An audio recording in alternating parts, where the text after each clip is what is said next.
Just a few seconds. There we go. We are live now. Awesome. Okay. All right. We're live. All right. All right, guys. Hey, everybody. Thanks for joining us again. Welcome. This is another episode of our partner spotlight, where we just learn about some of our partners and their journeys and who they are and what they do and what they offer. So today we have Cayleb on with us. He's the founder of Taurify. I've known him for some time now. We've been to some shows together. We've hung out together. He's a good guy. He'll take care of you. So Cayleb, thanks for joining me, man. Appreciate having you here. What's up, Eli? Thank you so much for the warm intro. Yeah, guys, Eli's great. He's awesome. If you guys haven't got a chance to connect, I'm sure he'll take care of you if you ever need. But thanks for the invite, man. It's awesome. It's been we were one of the first partners, weren't we? Maybe 5 or 6. You're pretty early. Yeah, you're pretty early. Yeah, very, very, very early on in the game. I think maybe me, you, and Tanner first kicked it off and talked together. So yeah. Yeah. So actually, if I remember correctly, this was 2023, something like that. Yeah. Tanner found us on YouTube because that was like a big thing that we really dove into, and I can kind of talk on YouTube later. But yeah. we would do this work for painting companies, and then we published on YouTube, and we were using like High Level and some other stuff. Back then, he was like, "Hey, yo, you guys should check out DripJobs," and I had never heard of it at that point. Yeah. We all met, and it was really cool. And then here we are. The rest is history. Here we are. Yeah, here we are. Love it. Love it. Love it. Love it. And you guys have grown a ton. So we'll get into that in a minute. But man, let's just start out with kind of like your journey, your journey overall, right? Like how you got to be the founder of Taurify. Obviously, we just heard a little bit of it, right? But I also know, from knowing you that it's been a lot of growth and been a wild ride for you. But kind of like, where'd you start way back in the day, and kind of how'd you get here, man? Yeah, this is a fun story. So Taurify is a trial by fire creation. So let me explain what I mean by that. So I did what a lot of people, kind of normally do, when they grow up. I grew up, I went to school, I went to college, and I graduated with accounting and finance. So a little bit different than what we do now. I kind of always knew that I wanted to be an entrepreneur. I wanted to create something. I wanted to help people, but I didn't know what the heck that meant. Like, what does that even look like? What do I do? And I think I did what a lot of people do. They kind of bounce around, try a couple different businesses. Sometimes it doesn't work, sometimes it does. But I never really found kind of my fit. But after college, I went into an accounting firm. So I was a tax accountant. All right. Dang. So I was doing taxes for these, like larger or mid-sized corporations, which was cool. The pay was pretty nice, but there was a problem. I hated it. It was brutal. And I was like, man, I kind of felt like I was like a shell of myself, just being, a bean counter every single day, just me in Excel. And then this was about I believe this was like late 2022. I got fired from my job. So I lost my job. And this was like literally like 2 weeks after I started the agency. This was like my, I analyzed kind of really what I wanted to do, in business, and the agency was it. But this was literally like, I had no idea who we were going to service. I didn't have any clients. I didn't have any money. There was zero revenue. And now I just lost my job. So I was like, oh man, this is So let me interrupt you real quick. So when you say agency, you're talking about Taurify, right? I'm talking about Taurify, yeah. You created Taurify 2 weeks into it, having no idea of what it is. You get fired from your job. Okay, all right. Yeah, so I was like, kind of the reason why I landed on the agency is that I was pretty good with filming content, with marketing, and some of that other, stuff. So this seems to be the best way that I could provide my skills to businesses. I didn't know who those businesses were going to be yet, but that was the idea. So about 2 weeks in, lost my job. So I was like, oh man, this is this sucks. But it was it was one of the best things that could have literally ever happened to my life. I was put in a situation where I had a crossroad. I could kind of give up, go do something else, or I could really triple down on this thing that at this point I have no idea if it's going to work, but we're going to work really hard, and it ended up working out. And then the rest is history there. Dang, but it was a very cool experience. Sucked going through it, but now it's cool to talk about. And then kind of how we got into painting is that Yeah. our second client ever was a painting company. Oh, okay. And then we started doing marketing for this company, and it actually went really, really well. Okay. And we were publishing a lot of our results, what we were seeing on YouTube. We were documenting. We were saying, Yeah. hey, we did this for this client. This is where we succeeded. This is where we failed. And use this to your advantage to learn. And Hmm. then people started reaching out to us and saying, hey, I'm having this same problem. Can you help me? And then, we started to learn, hey, this is an industry that really needs our help.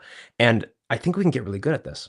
And Hmm. then over as time goes on, we started to get better and better and better results for our clients and help them, not only just like, get leads from advertising, but also have a full calendar, which is, what they really want.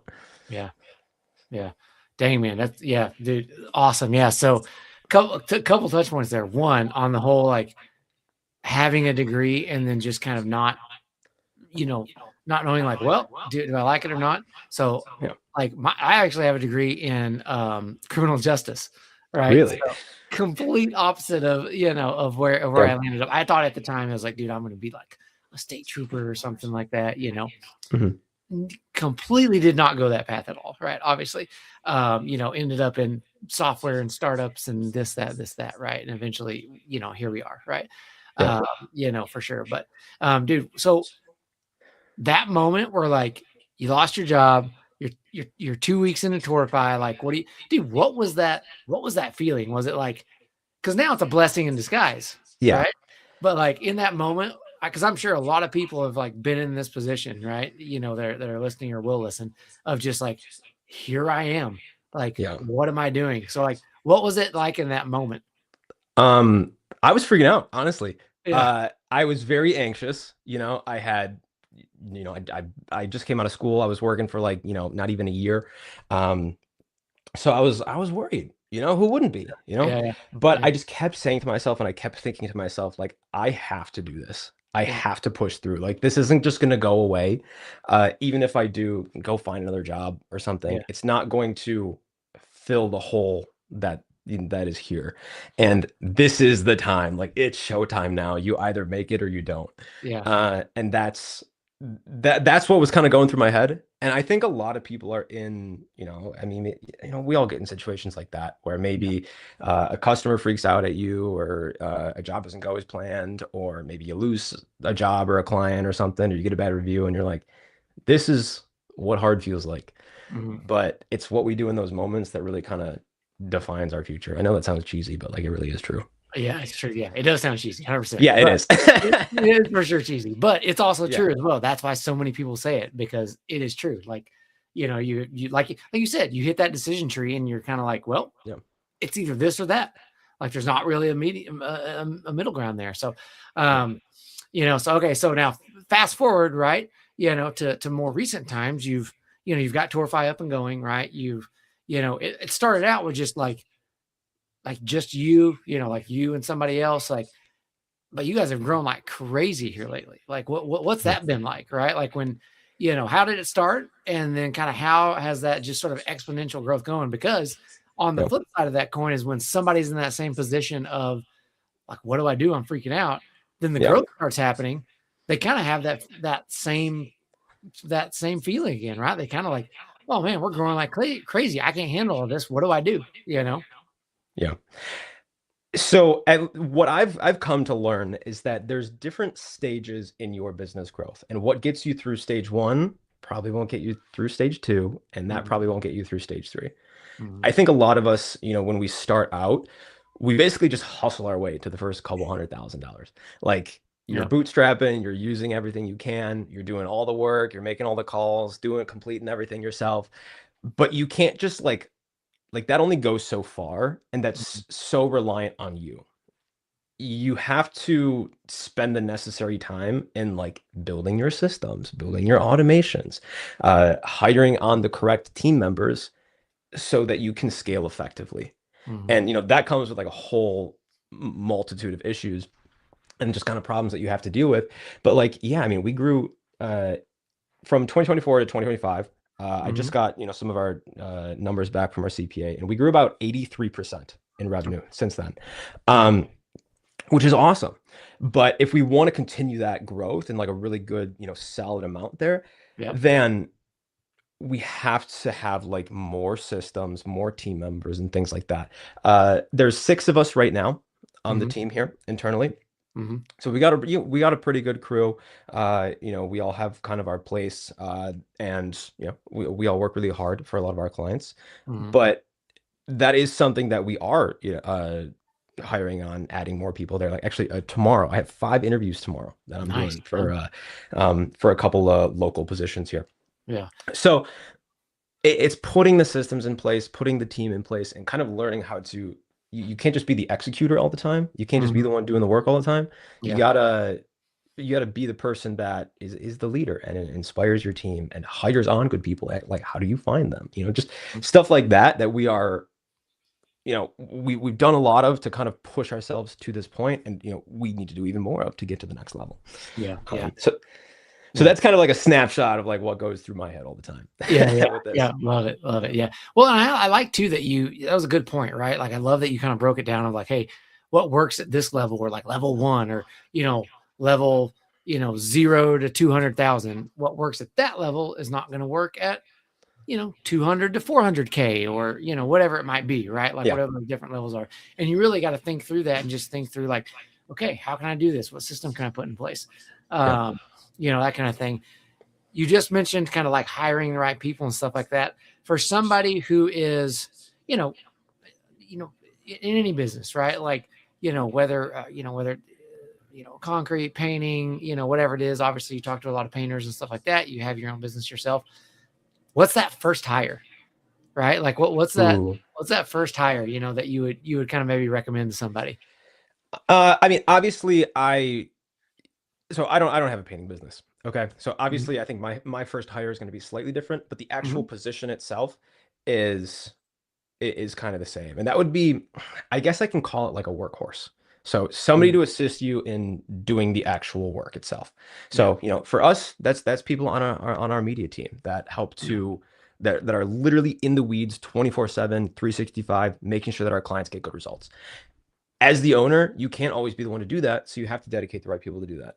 In the painting world, that's hiring on your first painter or hiring on your first crew, so you're not doing, the same things yourself all the time. It's kind of slightly stepping away from like delivering your services. That, in my opinion, is like one of the best things you can do.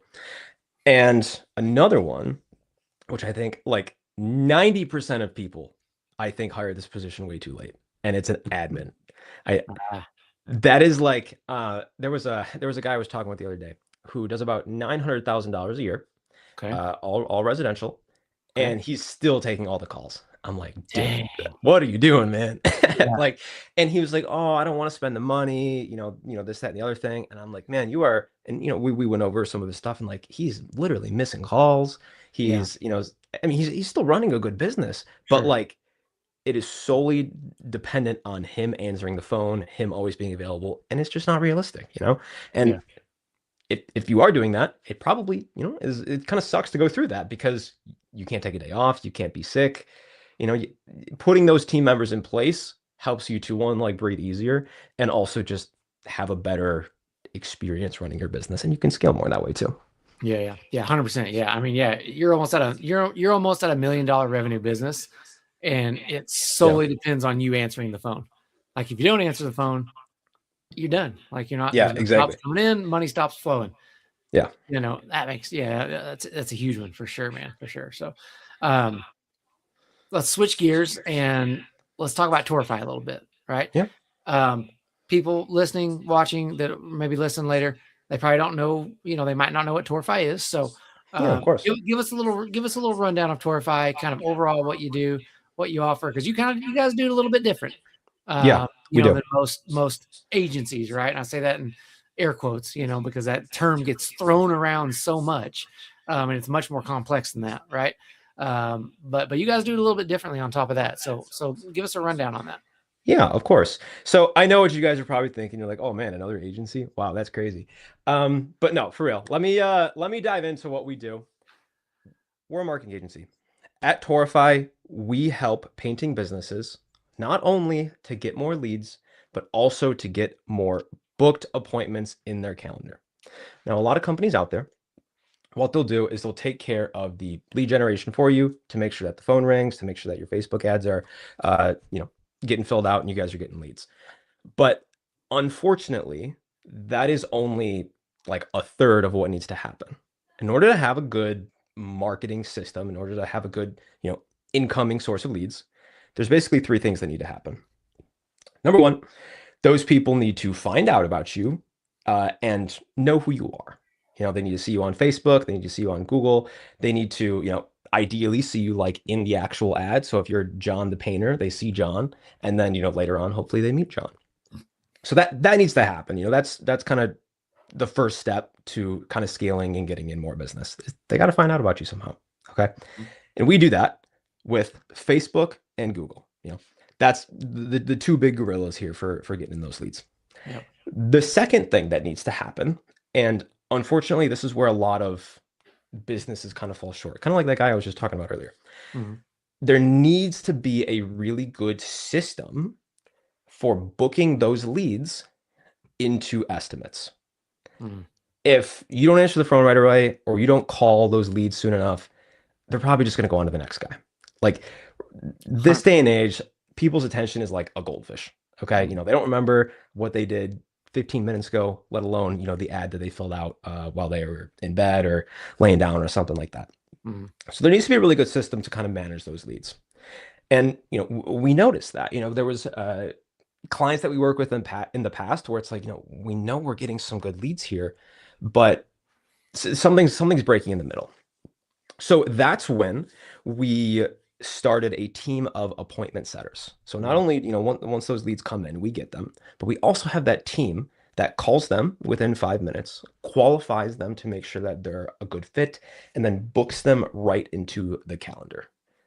With that system, we're able to get on average between 10 and 15% more of those leads booked into the calendar than if our clients were managing them on their own. So that way we can provide you with estimates on the calendar and not just leads. And unfortunately, a lot of times, there are a lot of people out there who maybe they don't have a great admin team, or there isn't somebody who's appointed to doing that, or maybe the follow-up's not the best or something like that. But regardless, whoever does it, if it's us, if it's them, that appointment setting needs to be locked in. So, we have a full team. They work 16 hours a day, 7 days a week to make sure that happens. And lastly, the sales process needs to be good. The salesperson needs to know what they're doing. The follow-up after the sale needs to be good. And ideally, that person that they saw in the ad is the same salesperson that, shows up, shakes their hand, and they're like, oh, I know you. I like you. I trust you. Let's do business together. So that's kind of what we noticed. And it was a big thing that kind of morphed us into this marketing plus appointment setting agency, and not just, leads only. Yeah. Yeah, dude. Yeah. I mean, that's, yeah. So you got leads coming in, and instead of just relying on, whatever system is in place for the company you're working with, you've got literally a team of people that are calling and setting the appointments for said business that you're working with. Yeah, that's correct. So it's kind of, whenever we meet with a business that, there might be a partnership with, we kind of really dive deep to figure out what they need, what stage are they at. And we basically have 3 options that we give most of the people, if they're a good fit, to us. Kind of like a small, medium, and large. There's like our larger package, which is where we do everything that I kind of just mentioned. We take care of literally everything. All you got to do is show up and close the deals. Okay. We can't close those for you, at least not yet. Option 2 is like kind of where we do the lead generation, Yep. And then option 3 is, this is for kind of those businesses that aren't quite the best fit to like work with an agency yet. Maybe they're a little smaller, maybe they're just getting started, and they're kind of, maybe they don't have the money or something like that. We have a coaching program where we can kind of teach you how to set some of this stuff up, but we can't do the work for you.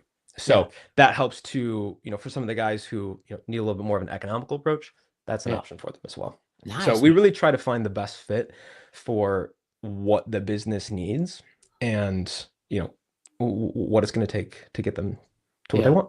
Yeah. Dude, that's awesome. Yeah, that's awesome. I love that you guys have the like the coaching program built in there, right? Because it's, I mean, you're, for lack of a better term, like DIYers, right? Like you do it Yep. yourselfers, and they probably Yep. just want to be sort of shown how to do it, and then do it themselves. And then, I imagine there's probably some percentage that you do that with, that they probably end up coming back around to you once it gets a little bit too big for them to handle, right?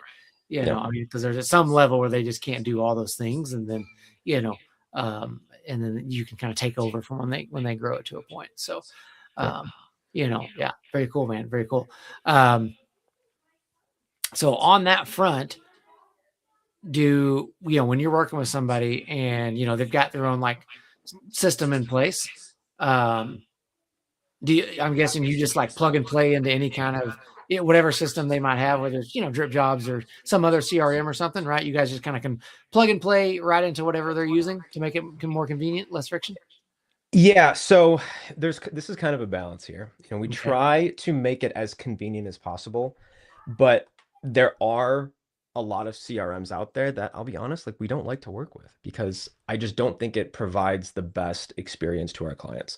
Not to be biased here, but we are very heavy on DripJobs. And we do like really strongly recommend that all of our clients be on it. And like 90% of them are anyways. So like, but kind of there's a reason behind that. And we've tried the other ones with people. We've used some of them ourselves. We used to be on High Level for all of our clients, things like that. But it's just the best. Like that's just it. It has what our clients need to be successful. It has a lot of the tracking that helps us, behind the scenes, see where are these leads, coming from that are the most successful.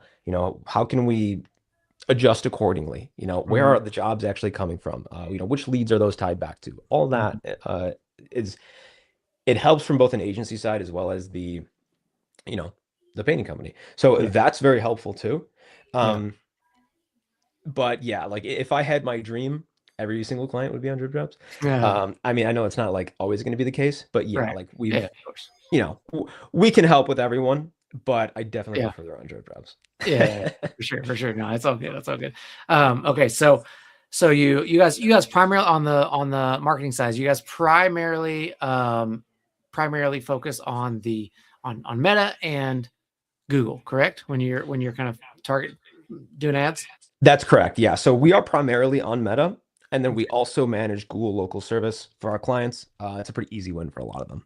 Yeah. And it's definitely helps to bring in those people who are like right away in that buying decision. And also the Meta ads help to feed that as well, because they see you on Facebook and then they look you up on Google and then you show right up on top. Right. Yeah. It all kind of plays together. But yeah, we focus on Meta and then also do Google local service. Okay. Yeah.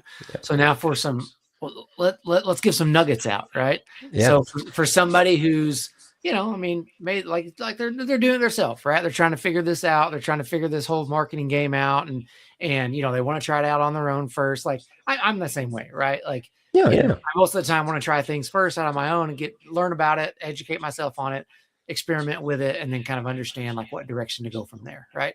So for somebody who's doing that, let's start with Facebook. What's like some advice you can give them when they're starting out on their own, and then what's some advice you can give them of like what not to do? Like, hey, here's a good place to start. Here's something to like not do that will just drain your bank account or whatever it may be. It doesn't have to necessarily do that. But let's start on the Facebook side. Absolutely. So to start off, I'll tell you this quote. Okay. People buy from people. They don't buy from businesses. All right. Okay. So the people that buy from you are going to be those who like you, they trust you, and they enjoy seeing you around. They believe that you're an expert. You kind of have this personal brand here. Yeah. All right. That's kind of what you want to be doing in your ads. All right. So once you have your ads set up, try to be in the videos as much as possible. Show your face.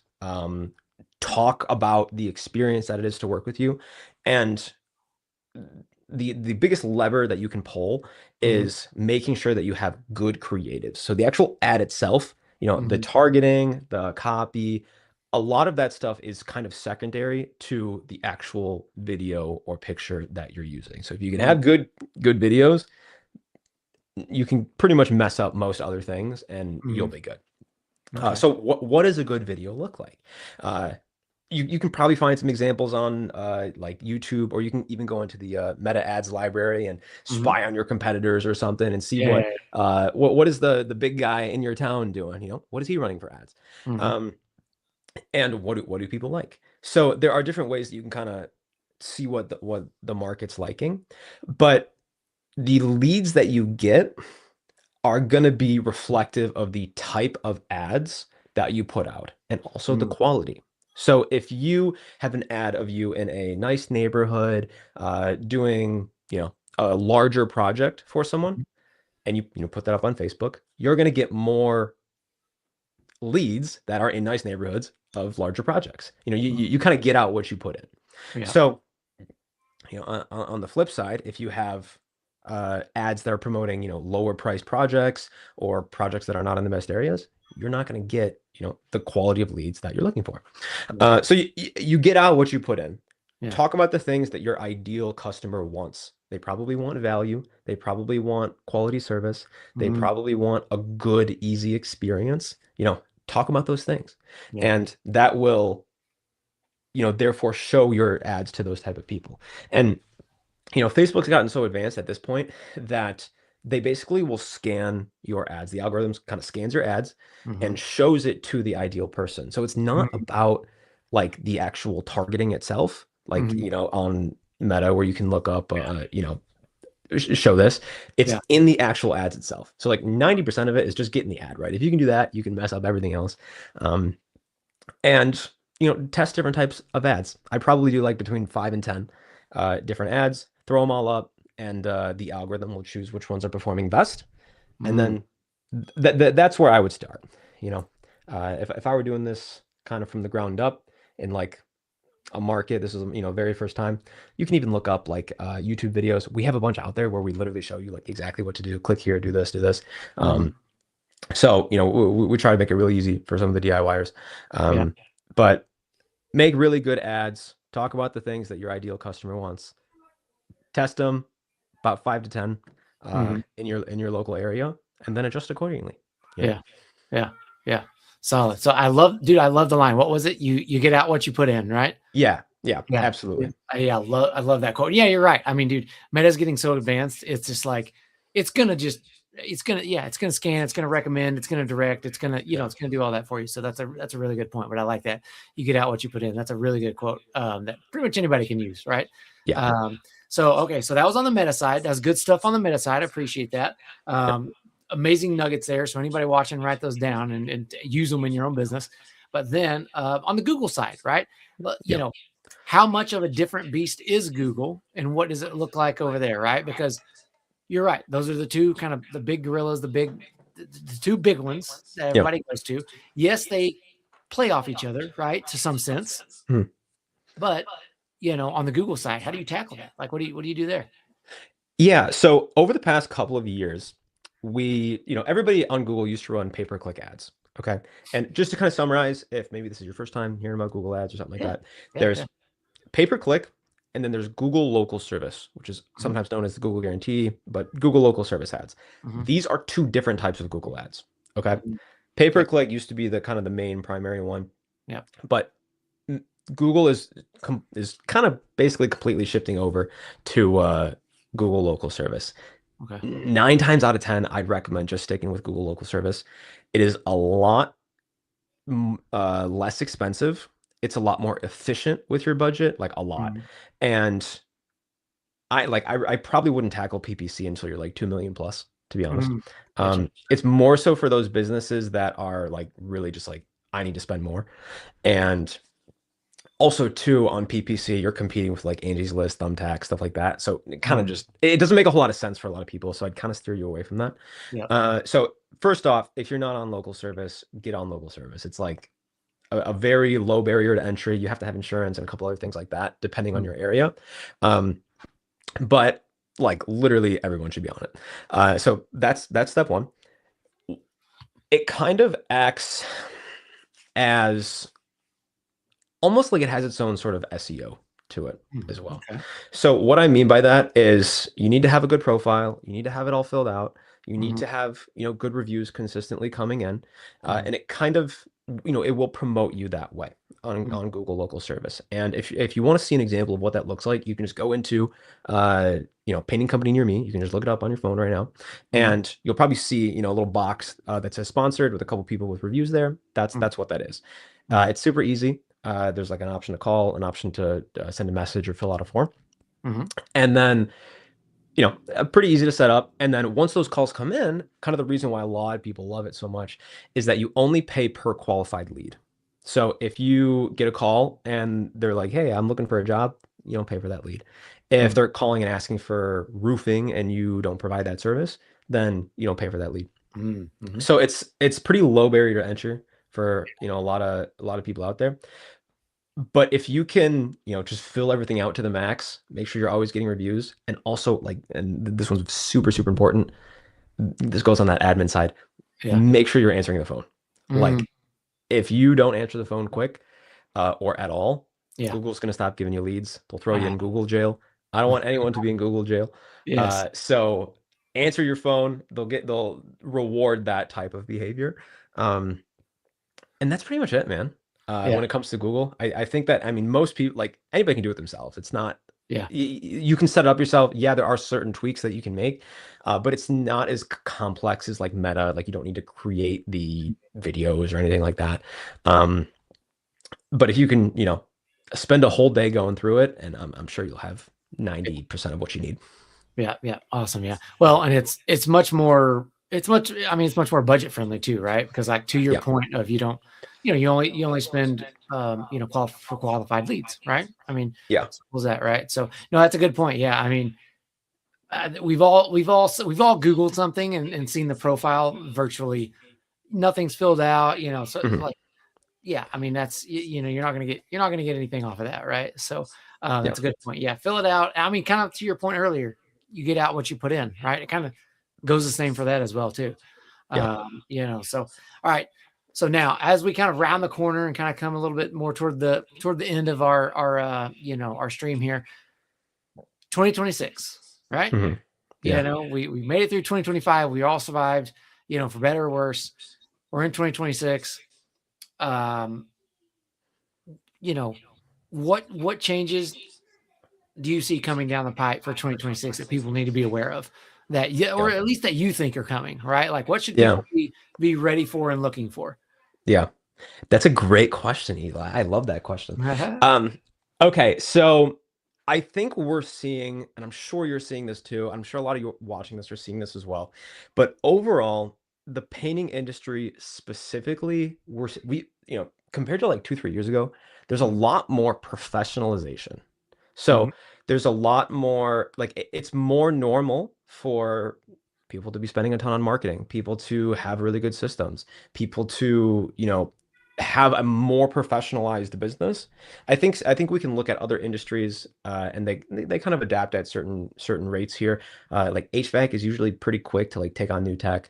Mhm. Um, Mhm. Painting somewhere in the middle sometimes, Yep. but a lot of your competitors are adding on more systems, a better quality experience, and that's how that's how you win in this industry is having really good quality service and good systems and a team that you can scale. It's a systems game. 9 times out of 10, if you can put in a good system to make sure that the phone always gets answered, you guys always do what Mhm. you say you're going to do, you show up on Mhm. time, and you treat people right, like you have like an 80% success rate there if you Yeah. just do those things.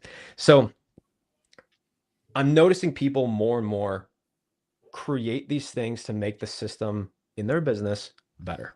So Mhm. if Mhm. professionalization in systems will win at the end of the day. Now, we can get into some of the things like how AI is going to change it and how Mhm. other, you know, newer technology is going to change that. But I think we're going to be going more into that area. Mhm. AI is just kind of like the vehicle to professionalize or systematize. But Mhm.